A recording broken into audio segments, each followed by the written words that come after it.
Sejak Negara Kesatuan Republik Indonesia merdeka dari para penjajah, kekuatan dan kehebatan para pasukan khusus militer TNI Angkatan Darat di tanah air memang tidak bisa diragukan lagi saat berhadapan langsung dengan musuh-musuhnya walaupun hanya bermodalkan taktik dan strategi tempur.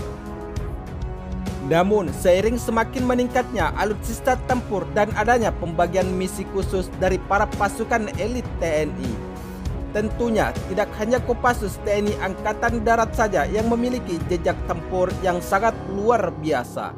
Sebab Komando Pasukan Katak atau Kopaska TNI Angkatan Laut yang merupakan satuan tempur laut pun tidak kalah perkasa dari satuan Kopassus TNI Angkatan Darat. Misalkan saja saat terjadi persitegangan antara Malaysia dan Indonesia terkait Ambalat, saat itu Satuan Marinir menghalau gangguan dari pihak Malaysia pada tahun 2005 lalu karena terjadi krisis perbatasan antara kedua negara. Namun, karena wilayah konflik perbatasan antara Indonesia dan Malaysia terjadi di wilayah Laut Maritim Indonesia di Pulau Ambalat, sehingga hal itulah yang membuat Komando Pasukan Katak atau Kopaska TNI harus turun tangan menghadapi gangguan para pasukan dan kapal perang negara Malaysia tersebut.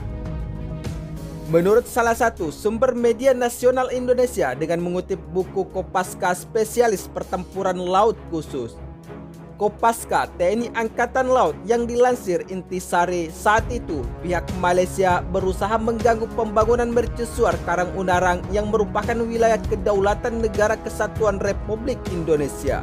Walaupun saat itu Malaysia juga melakukan klaim yang sama.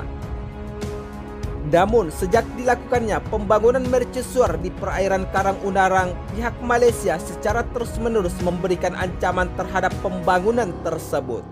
Sehingga di dalam pembangunan, mereka memicu munculnya ombak besar dengan melakukan aksi manuver kapal marine polis dan TLDM Malaysia yang memang dengan sengaja untuk melakukan penghentian pembangunan mercusuar Indonesia di Kepulauan Karang Unarang. Selain itu, para pasukan bersama kapal perang Malaysia berani terjun ke lokasi pembangunan mercusuar Indonesia dan mereka secara tegas menganiaya para pekerja di sana. Tidak sampai di situ saja, suatu ketika pada 1 April 2005, pihak Malaysia kembali menerjunkan kapal marine polis dan TLDM ke wilayah tersebut. Pagi itu, kedua kapal Malaysia melempar jangkar yang tidak jauh dari tempat Kopaska bertugas. Namun mengetahui akan hal tersebut, kapal patroli TNI Angkatan Laut, yaitu KRI Tedong Naga 819, lalu diterjunkan ke medan untuk mengusir kedua kapal Malaysia yang melakukan aksi manuvernya di wilayah kedaulatan Indonesia. Namun, usaha patroli TNI Angkatan Laut tersebut sia-sia, sehingga kemudian Komandan KRI Tedong Naga pun meminta bantuan terhadap tim lainnya. Mendengar permintaan rekannya, akhirnya Serka Ismail bergegas meminta izin terhadap atasannya, yaitu Komando Tim Kopaska Letu Berni. Setelah mendapatkan izin dari Komandan Kopaska TNI Angkatan Laut, Serka Ismail kemudian dibekali sebuah perahu karet tetapi tidak diperbolehkan membawa senjata. Adapun maksud dari larangan ini dibuat terhadap Serka Ismail agar aksinya ketika berhadapan tentara Malaysia tidak menimbulkan kekerasan dengan pihak Malaysia. Sehingga saat menjalankan misinya itu, Serka Ismail dengan ditemani dua rekannya yaitu Serda Muhadi dan bersama Klasi 1 Yuli Sungkono pun langsung beraksi ke misi tersebut. Serka Ismail kemudian mengemudikan perahu karet berkecepatan tinggi dan ia sengaja membuat pergerakan manuver zigzag agar pergerakan ini berhasil memicu perhatian anak buah kapal ABK Malaysia. Namun, di saat yang bersamaan, perahu karet yang kemudian dikemudikan oleh Muhadi kembali melakukan pergerakan lebih lincah. Sementara itu, Serka Ismail telah menjatuhkan tubuhnya dari sisi perahu yang tak terlihat oleh tentara Malaysia, dan ia lalu berenang menuju kapal Malaysia. Setibanya di kapal Malaysia, Serka Ismail melompat ke atas geledak kapal Malaysia, lalu kemudian ia langsung mendobrak pintu samping kapal tersebut. Mengetahui akan hal tersebut, seorang ABK pun sadar akan suara dobrakan pintu kapal mereka. Namun ia justru ketakutan mendengar bentakan Serka Ismail yang menanyakan keberadaan komandan kapal. Tidak hanya itu, Serka Ismail bahkan membentak ABK kapal perang Malaysia yang telah bersiap menembakkan meriam. Namun tidak lama berselang, komandan kapal pun menghampiri Serka Ismail. Sebab dengan aksi nekat Serka Ismail, ia pun dan para ABK lainnya tak sadar atas kemunculan Serka Ismail yang tiba-tiba muncul dan mendobrak pintu kapal. Setibanya di kapal Malaysia, lalu Serka Ismail dengan tegas bertanya terhadap komandan kapal Malaysia. "Mengapa Lego jangkar di sini dan sedang apa kamu di sini?" tegas Ismail terhadap komandan kapal Malaysia. Namun, sang komandan kapal pun berkilah. Ia mengaku hanya mengikuti perintah atasannya tersebut.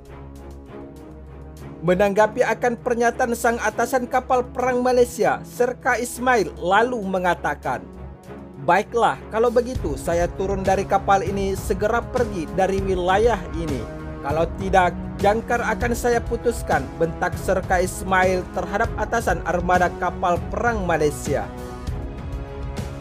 Akhirnya, mengetahui bentakan Serka Ismail yang tidak main-main, komandan kapal Malaysia pun akhirnya menurut, dan setelah Serka Ismail kembali ke perahu karet, kapal Malaysia pun akhirnya kabur. Namun, bentakan Serka Ismail ternyata tidak diindahkan oleh salah satu kapal milik Malaysia dan justru kedua kapal perang Malaysia yang masih bertahan di tempat tersebut masih berulah, sehingga Serka Ismail dan kedua rekannya harus memutar balik dan mengarah ke kapal tersebut.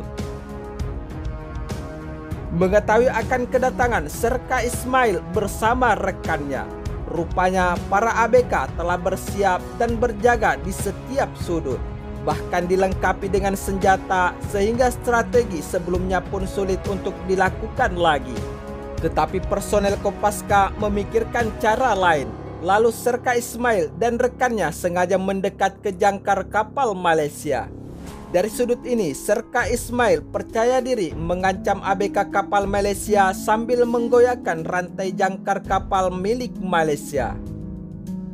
Ternyata gertakan yang dilakukan oleh 3 orang prajurit Kopaska tersebut, yaitu Serka Ismail bersama 2 orang rekannya, membuat usaha atau taktik gertakannya pun berhasil, dan kapal itu akhirnya angkat jangkar menyusul kapal perang yang lebih dulu kabur.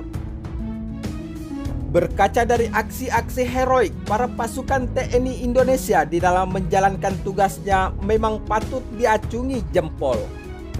Bagaimana tidak untuk menghadapi beberapa kapal perang dan pasukan ABK kapal perang Malaysia yang telah dilengkapi senjata, mampu membuat para tentara Malaysia untuk menarik jangkar dan meninggalkan wilayah tersebut.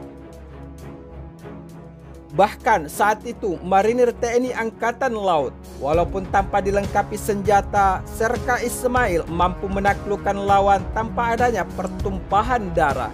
Padahal di tahun 2005 lalu adalah momen persitegangan antara Malaysia dan Indonesia yang bisa saja menimbulkan pertempuran dari kedua negara.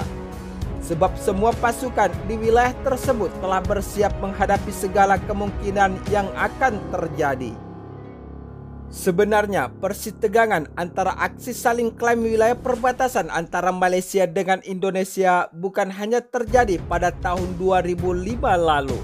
Sebab jauh sebelum itu, Indonesia dan Malaysia sempat melakukan pertempuran yang juga telah dibantu oleh salah satu negara persekongkolan mereka.